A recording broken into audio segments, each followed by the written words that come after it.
அஸ்ஸலாமு அலைக்கும் வரஹ்மத்துல்லாஹி தஆலா வரகாத்துஹு. யார் இந்த துவாவை முஹர்ரம் மாதத்தினுடைய துவக்க நாளில் ஓதுகின்றார்களோ அவர்களை ஷைத்தான் மற்றும் அவனுடைய சகாக்களுடைய தீங்குகளிலிருந்து மலக்குமார்கள் பாதுகாக்கிறார்கள் என்று நாதாக்கள் நமக்கு சொல்லி இருக்கின்றார்கள். ஆகவே இந்த துவாவை நாம் 3 முறை ஓதிக்கொள்வோமாக. பிஸ்மில்லாஹிர் ரஹ்மானிர் ரஹீம். வஸல்லல்லாஹு அலா சய்யிதினா முஹம்மதின் வஅலா ஆலிஹி வஅஸ்ஹாபிஹி வஸல்லம்.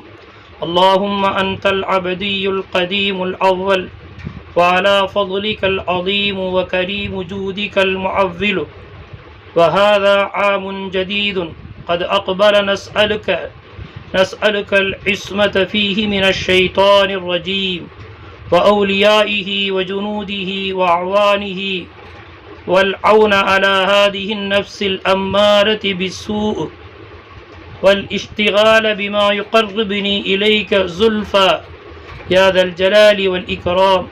وصلى الله على سيدنا محمد وعلى آله وأصحابه وسلم. السلام عليكم ورحمة الله تعالى وبركاته.